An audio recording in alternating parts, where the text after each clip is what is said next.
This is an insane deal. I stumbled onto this at my local Dollar Tree store, a Roku replacement remote for $3. It looks legit, but a huge warning, why 90% of you will want to avoid this deal.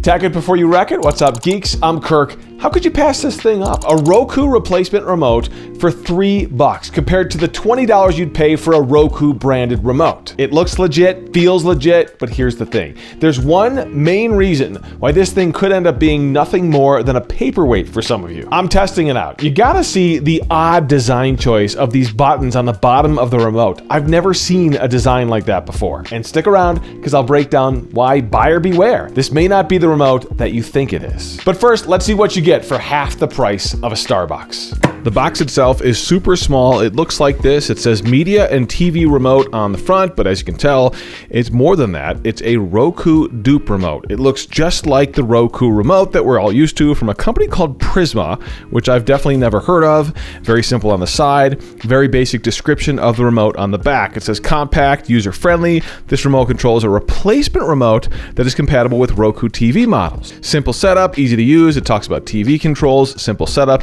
preset app shortcuts, and then look at this, 2 AAA batteries are required. Unlike many remotes, this one does not include the batteries in the box, so you'll have to buy those. You can get those at the dollar store as well.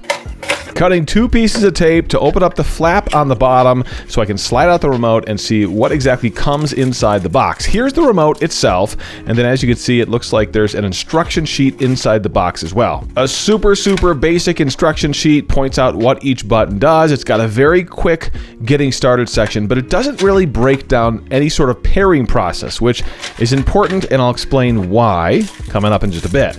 But first, let's rip off the plastic and take a look at the remote itself.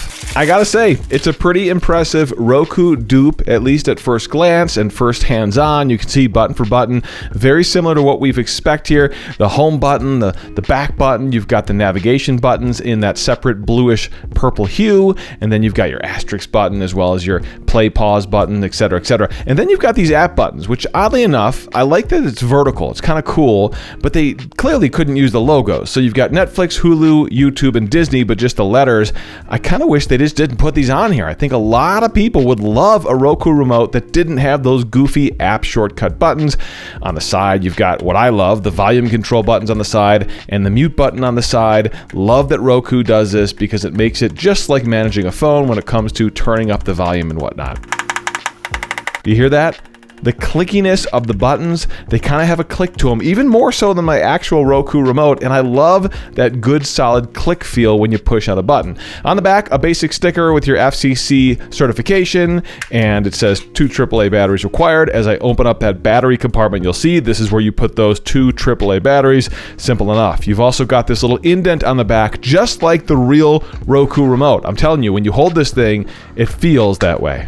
Case in point, here it is right next to my genuine Roku remote. Now, it's not quite as rounded on the top as the Roku remote. The Roku remote has a more purple button, and again, the vertical app buttons without the logos is much different. I actually like the vertical placement, makes good use of that bottom section, but again, wouldn't it be nice if they just didn't put those on there at all? That would be pretty cool. But otherwise, it's a very good dupe of the Roku remote. That little divot on the back where your finger goes when you're holding it, just like the Roku remote as well. No surprise, you won't get the iconic Roku tag on this dupe remote. That's only on genuine Roku products, and I love that tag, by the way. I think it's a cool look, but you won't see it here. Sounds awesome. So what could possibly go wrong? I mean, for some of you guys out there, this is going to be an awesome option to buy basically as a backup, just in case something happens. But the problem is, for the rest of you, this just won't work. Let me explain. A closer look at the remote itself, and you'll see on the front of the Dollar Tree remote is a shiny infrared plastic section.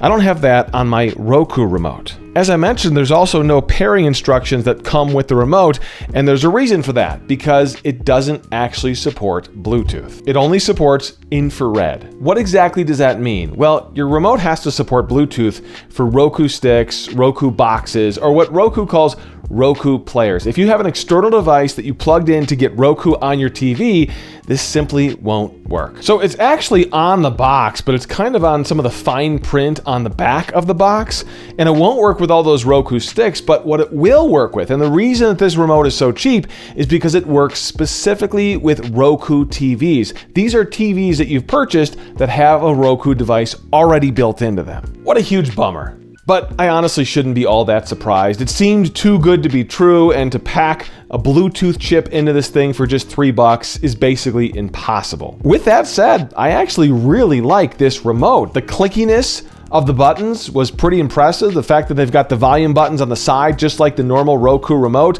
I like the ergonomics, that little bump, just like the Roku remote is on the back as well. And as odd and quirky as those buttons up and down seem on the bottom of the remote, because we're used to seeing them in a different format, I actually like them like that because I felt like I was less likely to bump them by accident. I think that's a good idea, although frankly, I'm still rooting for them to wipe these buttons out altogether. And as you can see, this is me using my Roku TV. If you have a Roku TV, a television that has Roku built in, this remote will work with that TV, so you'll be good to go. And for you, Roku TV users, I think this is an amazing option for just $3 at the Dollar Tree. So if you've got one of those Roku TVs, I'd love to know what you think. Comment below. Let me know what you think. Are you going to pick up one of these Roku remote replacements from the Dollar Tree for $3, just in case your dog chews up your remote, just in case your kids make it magically disappear? I think it's a great buy for those specific people. I read every single comment. I will comment back on every single one. Go ahead, test me, I dare you.